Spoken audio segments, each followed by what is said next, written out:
Hello, everyone, and welcome to another episode of The Raw Men. And this, I think, is episode number 69. 69, dude.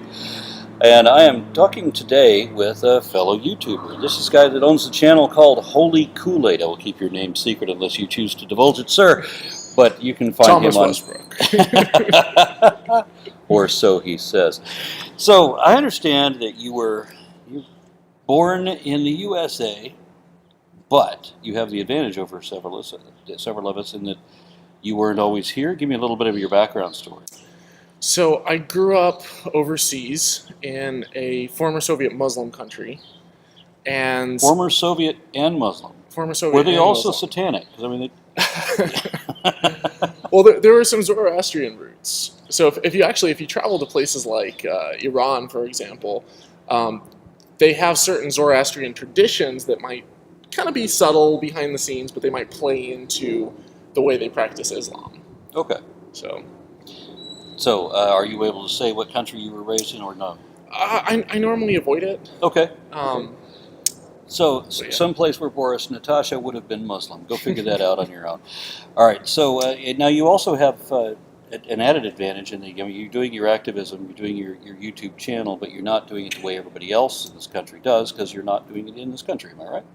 Yeah. I travel. I'm fully nomadic. So I decided that if I'm working online and I can work from anywhere, why not go somewhere where it's not only more affordable to live and, food and housing and stuff, I can stretch my savings out more, but also somewhere that I can learn, that I can see other cultures, that I can experience a different way of life. And so I've been living in Thailand and Vietnam the last few months, and now I'm doing a tour of the conference circuit here in the States.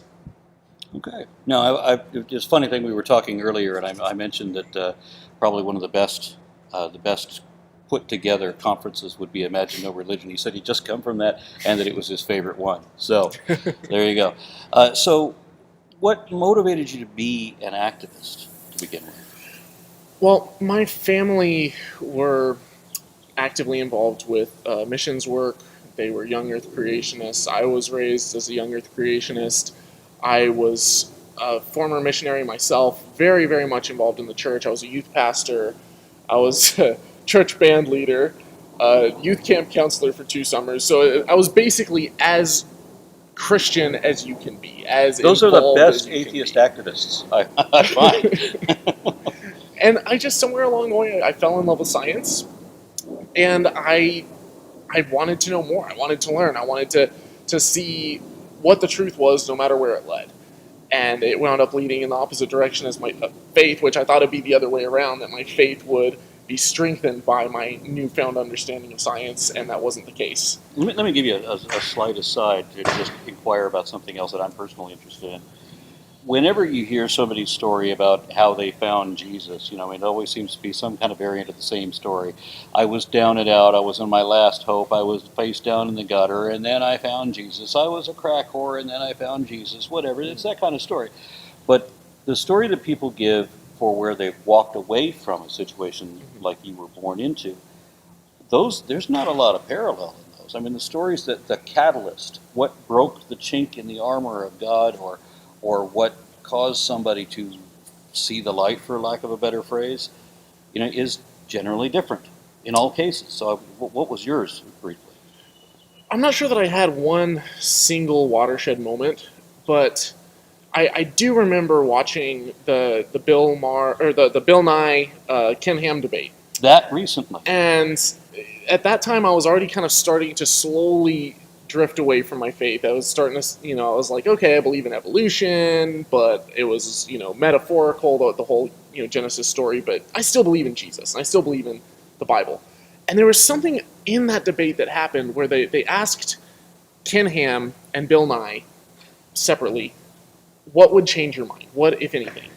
And Bill Nye was very honest. He said, any one piece of evidence, I just want to go where the evidence is, straightforward, easy as that. That's how both of them should have responded, in my opinion. But Ken Ham's reaction was, nothing's ever going to convince me. And it was so disingenuous. And it was so, I want to know what the truth is, and I want to go wherever it is, because if something's true, it withstands scrutiny. So scrutinize away. If my faith is true, all of the science should confirm that. All the historical evidence should confirm that. All the data from every single field of study would back it up. Well, And that wasn't the case. I guess I have to congratulate Ken Ham on having created yet another atheist. Good job, sir. An activist, no less. Which is funny, because I don't know if Ken Ham knows if I exist, but I tweet at him pretty regularly, and I give him shit for stuff. All right, so give me a little bit more about your background without giving, I guess, too many personal details. You said you're multilingual, right? You speak a slew of, and you said, if I remember correctly, everybody in your family speaks a slew of languages. Is part of being My sister speaks the most. She speaks, I think, about 5 or 6 now. some sort of international missionary family. How does that work? What do you mean? Well, how do you work with the rest of your family? Well, my parents are the most religious. My siblings are a lot more laid back, and they tend to be more accepting. My brother lives out in California. It's pretty liberal out there. My other 2 sisters are, a lot more accepting. I can kind of talk about stuff a little bit more with them. My parents don't like to bring it up. They just, when we're around, they'll have the dinners. They'll have, have me over and talk about everything, my travels, everything except for atheism, religion, God, activism, but they still throw in those little subtle jibes, or those subtle jabs. They say, like, wouldn't it have been nice if Noah had killed the last mosquito? And I know it's just a passive-aggressive type of comment, and I'm just sitting there, like, face-palming inside. I'm like, you guys, you're both college-educated. You should know better, but they're, they're not kids anymore, and they still believe these child stories. I empathize. I mean, everybody in my family still holds those beliefs, and like you say, they won't have that conversation. I can go visit my family for days on end, and that conversation will just never come up. Yeah. And if I were to ever bring it up, I think that would be the end of the visit. So I know fully where you're coming from there. What do you expect to do with your channel? Well, so my long game, I'm in this for the long haul, but I think that there's 2 massive problems right now in not just American culture. I think it's a worldwide problem, but there's a lack of curiosity, where people, they want to be entertained, they want to go home and play video games, and then follow some viral story about Kim Kardashian or somebody's butt implants. And to me, that's not news. That's not newsworthy. Anyone can go out and get, lip injections or whatever they do, cosmetically. And I don't give a flying fuck. Can I swear on your... We're all adults here. Okay. I remember criticizing my stepdad when I was a little kid in grade school, because he'd be talking about all this and fucking that. And I'm like, no grown-ups ever talk like that around me. And so I remember telling off my stepdad that he shouldn't talk like that because only children talk like that. Because everybody in my grade school, remember there was a series of jokes that all the little 5th and 6th graders told, a series of jokes about a character called Johnny Fuckerfaster. That's what it's like to be 11 in California in the 70s. I grew up in a Cheech and Chong movie, so Johnny sounds like a one-pump chump. I actually, I growing up overseas, the one word that everyone knows in English is the F-bomb. Doesn't matter where you go in the world, everyone knows the F-bomb. And so I knew a lot of swear words by the time I was like 4. And it's just, you go out in the courtyard and you're running around, and there's, some teenager runs up and he's like, "Hey, fuck your mother," and just flips you off, and I was like, whoa, well. Yeah, again, we're off on a little bit of a side here. bit of a tangent. But I think people they lack a certain level of curiosity. And if you're able to ignite that spark, and I don't know what did it for me, but I've always liked science, but there was a point where suddenly I realized how much I didn't know. And I realized how much exciting things there were out there to learn. a large part of it was probably when I graduated college. I was terrified because it's like, well, what do I do now? And when you realize that knowledge is power, and knowledge is, education is how you get jobs, and it's how you know what types of jobs to apply for. I wanted to learn anything about everything. And so I want to encourage curiosity and teach people about these different fields. And I also, I'm fighting against fear, particularly irrational fear. So we have a culture that is terrified of everything. We're so terrified of we're terrified of going to hell, so we have to go to church every day and tithe in the offering plate. We're terrified of that whole thing about, I mentioned to you before about we have this slogan where we say that we are the land of the free and the home of the brave. Yeah. Despite the fact that we have sacrificed so many of our, there's a spider. Despite the fact that we have sacrificed so many of our freedoms out of fear. Yeah. Whenever I hear that land of the free and the home of the brave thing, I mean, you guys are terrified of everything. What was the quote by Jefferson about, he who gives up his freedoms and, in exchange for security deserves neither? Yeah, pretty much exactly. And we get a lot of complaints about people, playing the victim card on the other side. I understand that argument too. I mean, I don't ever describe myself as a victim, and I will not live in fear. Yeah. I would much rather than give me liberty or give me death kind of guy. Yeah. And I saw this one inspiring comment when there was a bombing in London very recently, where there was a guy that was coming out of a gay bar, and I guess that was a target of the terrorists. And he says, if the terrorists are so afraid that this guy's going to go be flirting with men, then he's going to flirt with more and more men because that's the way you fight terrorism. I'm like, well, that's exactly. Brilliant, right? It's when you cower to it, when you let that have an effect. Yeah. That's when there's a problem. The Charlie Hebdo quote, I would rather, live life on my feet or die standing on my feet than live life on my knees. Yes. Yes, very much. And another one, just so we can throw that out there, there's two more points that I want to complain about, and I know that one of them is a grievance for you as well. The one about being offended, right? I can't think of a time, a lot of things have angered me, but I can't remember a time when I've ever been offended. Yeah. It's just, if you're that sort of person, you're in the wrong mindset. Yeah. You're not going to be able to commune with multiple cultures. Offense doesn't do anything. It doesn't change anything.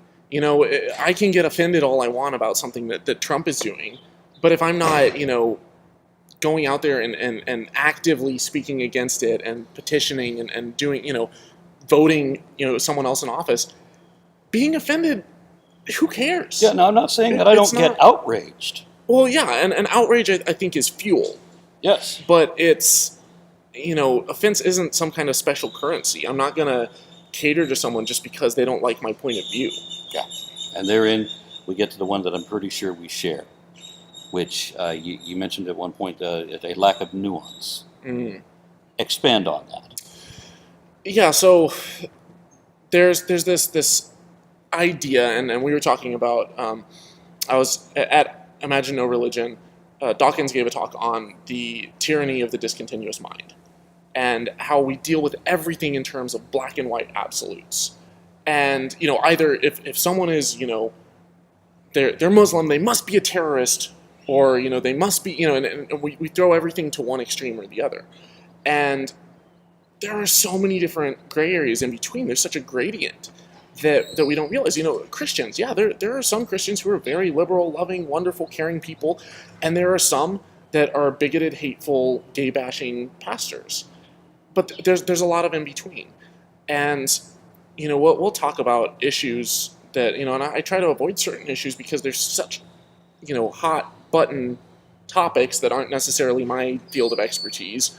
And which often stem from the very problem you're describing, where people have a tendency to think in terms of dichotomies. Yeah. And identity politics is huge. Yeah, and it's and this is something I don't know why the hell. How do people get the idea about me? But they want to assume or pretend that somehow identity politics applies to me, which I can't fathom how they make this assumption. So far as I can tell, it just doesn't. Yeah. Right, but I don't like the compartmentalizing of everybody is all this, or you're either in this box or you're in this box. And some people will criticize me for saying that, according to a definition, you either advocate for something or you don't advocate for something. I mean, there are, by the definition of the word, yeah, you either do this or you don't. But that's still not putting, even in that same talk, I still talked about how still it's not a dichotomy, because to the degree that you're not this, you're that. and it's like what people on capitalism versus socialism, right? Who in the United States understands that virtually every nation is some overlap of both? Yeah. And nobody gets that. They're either capitalist or you're socialist. Even, Bernie Sanders would, he'd go on, he'd talk about and praise the Scandinavian countries. But they have a very, very active free market, a thriving capitalistic society that also has safety nets in place to help the poor, to help, they give, if a woman is having a baby, they have great health care in place, and they have, maternity leave and stuff that, to an extent that we don't have in the U.S., but that there's still a massive overlap between the two systems. Whenever you have pure communism, and I grew up in a former Soviet country, it doesn't work. There's no incentive. Deng Xiaoping came into China and basically realized that the economy was in tatters and set up a system where people could take home some of the extra, some of the surplus. They could sell it on the free market. And that turning point was when China's economy started to take off, when they started to, you compare their growth rate over the last few decades, and it was that moment that caused them to start to take off. So when people start just bashing across the board, one side or the other, I'm like, guys, there's got to be some nuance. Yeah, another thing that I would like people to understand is that, when you have common goals and you have a common enemy, maybe that's what you should be focusing on, instead of figuring out, I can't talk to you anymore because I agree with you about all these things except this, and there's this one thing we disagree on, so now I hate you and I'm going to bash you and I'm going to throw away my ally. Yeah, well, and even on Twitter, people sometimes have the mistaken idea that follow means endorsement, or if you retweet one tweet someone makes, then you must agree with everything that they've ever said. Exactly. And it's like, no, okay, I can watch something by the most far right or the most far left person, and I might follow them just to see what they're up to. I might follow Ken Ham just so I can see some of the crazy. I might retweet something that I agree with and then find out later that, this person is crazy and I don't agree with anything. But if we don't have any kind of engagement, if we don't have any kind of interaction with people who we disagree with, how are we ever going to refine our own position? I was wrong at one point about creationism. I thought that the Earth was 6,000 years old. It was by engaging with the other side that I was able to either strengthen my own position or change it. And how else are we going to arrive at the truth? So your channel, do you have a particular outline or goal or target that you're trying to attack? Is it the creationism thing, or is it broader than that? So the biggest thing, that my channel is called Holy Koolaid, and that stems from the whole Jim Jones incident in Jonestown, where 900 plus people drank cyanide laced. It was actually Flavor Aid, but the phrase "don't drink the Kool-Aid" stems from that, and it's basically when you see Flavor Aid got off lucky, didn't they? I don't know. It's like negative publicity is still your name is getting out there. So, but the whole premise of the phrase "don't drink the Kool-Aid" is when you might see a charismatic leader or crazy person or a cult, and it's like, be careful, watch out, don't give up your freedoms, don't subscribe to this way of thought. And there are cults all around us, and it's not just religions. You'll see groups like Scientology acts very, very cult-like, but you also see aspects of that within these main world religions, Christianity and Islam. You also see it in certain authoritarian governments that are very controlling and abusive relationships. I see it a lot in politics. Abusive relationships. You have this type of controlling, manipulative behavior, these cult-like tactics, rob people of their freedom. They rob them of their potential. And I want to fight against that. I want people to be free. I want them to dare to be curious and to question things that everyone has told them never to question or that they've never thought to question. Which reminds me, since we thought about this dichotomous thinking without nuance and mentioning politics, if I say that I think there is a responsibility that a government has to its people, or that there is a job that a government should do if it's going to exist at all, that is somehow translated into "I worship the state." Because it's always got to be the most extreme. And so I have people constantly accusing me of loving the state and of being a socialist and a whole bunch of other assumptions, when I actually want less government than the guys who say they want less government. You know, to be honest, that's really true. Yeah. I think that if there's a very slim number of programs that or regulations or things that the government should be in charge of, and they should get their hands out of everything else. Mm. You know, people will tell me, well, if you want to establish healthcare like everybody else in the world has, then how can you do that without worshiping the state? Again, there's no depth of thought, which I find very frustrating, from people that so often identify as skeptics or identify as rational, educated people. It's very disappointing. Well, and that's kind of the second part to this. While I want to promote people to question everything with an open mind. Who was it that said you should have an open mind, but not so open that your brain falls out? If they're not being skeptical, then it's really easy to trade one superstition for another, or one crazy dogmatic ideology for another. So question, but do it scientifically, do it skeptically. Have an open mind, but don't just accept anything and everything that floats your way. On the idea of an open mind, I mean, I've had so many times that believers will tell me that that they should be able to convince me if I still have an open mind. Mine was never the mind that is closed. Mm. The believer will tell me that you're never going to change my mind, and I am firm in my faith, and nothing will, as Ken Ham said, nothing will ever convince me. Yeah. How the fuck could you pretend that a mind is the closed mind here? Well, and you were what, Mormon before? No, I was never Mormon myself. I was raised in a Mormon family. But Okay. The difference between me and them is that I thought in a way that I think logically everybody should think, and I can't understand why nobody does. People would ask me, are you Mormon? Well, my family's Mormon. Are you Mormon? And I'm like, how would I know? How do I know? I don't know everything, and I'm talking as a little child now.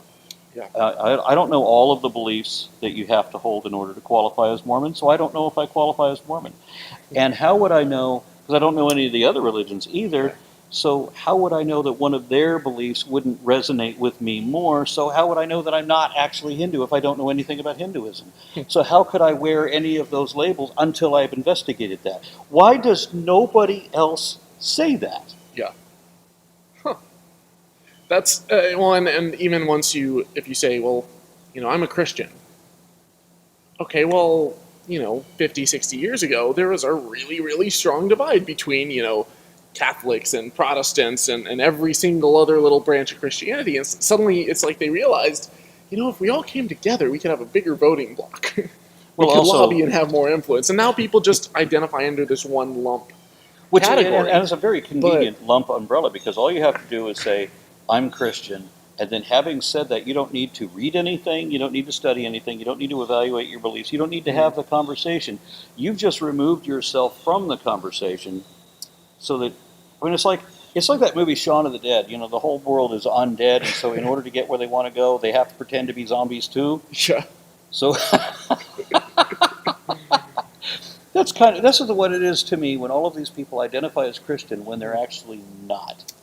Because, and Madeleine Murray O'Hair noticed this too. She said that most atheists in the United States identify as Christian. And I've seen statistics to back that up. Yeah. I've talked to a lot of Christians who will tell me, it depends on how you ask the question. If you say, do you believe in God? They will say yes. If you say, are you convinced? Most atheists in the Muslim world are the same way towards Islam. Yeah, if you say, are you convinced that there's a God? Means exactly the same thing, right? Then the answer is no. Yeah. It's just how you tailor the question. It's the same question. And so we have a lot of people that will tell me that they don't believe in the Bible. I know people who proudly identify as Christian who tell me that we don't believe a word of the Bible. They think that Jesus was only human. They don't believe in miracles. They're totally down with science. They believe the Bible is nothing but mythology, but they still identify as Christian. In what capacity are you a Christian?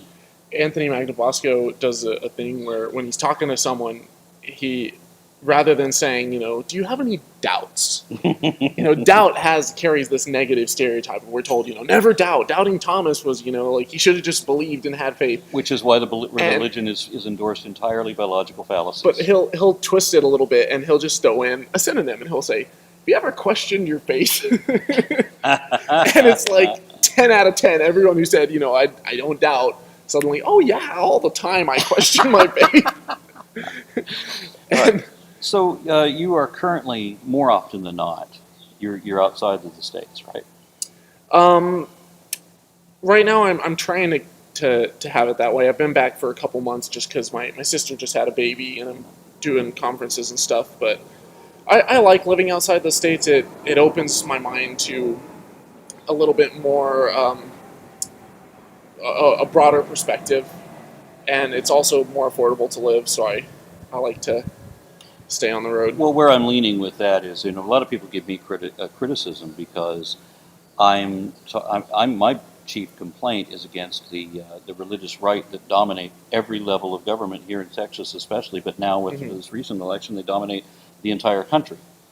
Yeah. But I'm still focusing my attention on Christians. And people give me criticism because I'm not criticizing Muslims as much as I am Christians. Well, when the Muslims take over everything and they make up all the laws, I'll be complaining about Muslims more.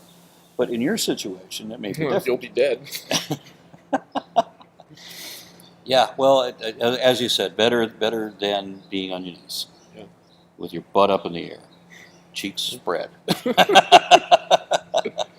I was just searching for, God's contact lens. So where I'm going with this is it where you find yourself in the world most often? Are you able to speak out against Islam? Well, I'm doing South America next, and it's not really that big there. In fact, there's a lot of Palestinian immigrants actually in places like Chile and Argentina and Brazil who are Christian Palestinian, and people don't realize that a lot of them left radical, Islamic areas, and they fled to South America. A lot of times, you'll go places like South America. There's a lot of Catholicism, but Islam, you can criticize it all day. Vietnam and Thailand was, I could criticize it there, but Buddhism is a no-no. You're not supposed to criticize that, which, it's got some crazy stuff too. I would walk outside my door and there'd be this little Buddha statue that has a gift of bananas sitting in front of it. And I really wanted to just go up and be like, you can eat that, and just like take one of Buddha's bananas because they just rot. But it's, while I don't think Buddhism is necessarily as harmful, it's still, depending on and I know there's a million variations, just like there are with Islam and Christianity. You start reading the Book of the Dead, and you start looking at some of the reincarnation beliefs that are held by, Tibetan Buddhists and others. It's not based in science. It's not based in fact. There's no evidence for it. I know that you have secular Buddhists who insist otherwise, who basically are. I've met a couple here in the States that maybe they were born in India, but this is the way they identify if they're atheist living in India. Or I've met Hindus also that are completely secular. They don't even believe in their own gods. Well, you can be a Hindu atheist. Yes. I don't know how that works, but this whole cultural thing, you culturally adopt a religion. I met these people, they told me that they were Hindu, and I was excited because I wanted to know some detail about the Mahabharata that I wasn't able to find, so I'm asking for their help on this. And they stopped me right away and said, well, we're Hindu because our parents are Hindu, not because we believe it. Yeah. Well, if you don't believe it, you're not Hindu. I have the same problem in this country, where everybody tells me, as I said before, well, I identify as Christian, but I don't believe any of that. Well, then why? Because I can't call myself an atheist. Why not? Because it comes down to they want to celebrate Christmas. They want to have Thanksgiving. They don't want to be thrown out of their grandparents' house because they college tuition. Yeah, but which is a problem. A lot of kids are denied college. What makes a Christian a Christian? Belief in Christ. Belief that, that Jesus is the Son of God who died for your sins, that you're fallen, and that you're able to accept that through faith and become a Christian. It depends on who you ask. I had a Christian tell me the other day that what made you a Christian was that this particular obsession had to be all-consuming. It had to be more important to you than your own children or your spouse or anything else in your life. So if you haven't dedicated yourself absolutely to abject ruination of everything else that you care about, then you're not really a Christian. But I'm assuming that he still believed in or still adhered to, the belief that Christ came and died for all. And, I'm sure he did. That's kind of at the core of every, whether it's Lutherans or Catholics or Orthodox, whoever. That's the base. And if you don't believe in that, you're not a Christian. You can believe in just about anything else. You could believe in aliens, not aliens, angels, and not be a Christian.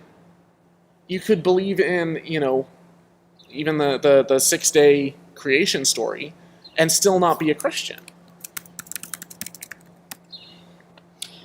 All right, I'm going to give you a final comment on where you want to go with your channel, what your aspirations are, your hopes. Do you have something you want to plug? Do you have a Patreon, anything like that you want to get out there? We can do it and close it up. Yeah, so the biggest thing right now is my YouTube channel, and Holy Koolaid? Holy Koolaid. Okay. So don't drink it. And links below. My main goal is I want people to know that they're not alone, that they can be free, and that they should be curious. They should go out and learn, because there's so many exciting things in this world that we can learn, that we can know. And we get there through science, we get there through exploration and discovery. But you don't have to give into some type of cult-like ideology. You don't have to be in bondage. You can be free, and it starts with asking hard questions. There's another funny thing about believers who insist on identifying as free thinkers. That just confuses me. How are you a free thinker? If you're going to be damned for believing the wrong thing, or for not believing what you're told to believe, if your salvation or damnation depends entirely on that, then exactly how are you a free thinker? Well, and just about every authoritarian government I've ever, traveled to, they always say we have freedom of speech and freedom of press, as long as you don't say what we don't want you to say. There you go. All right, I'm going to close it up. Night, everybody. Take care.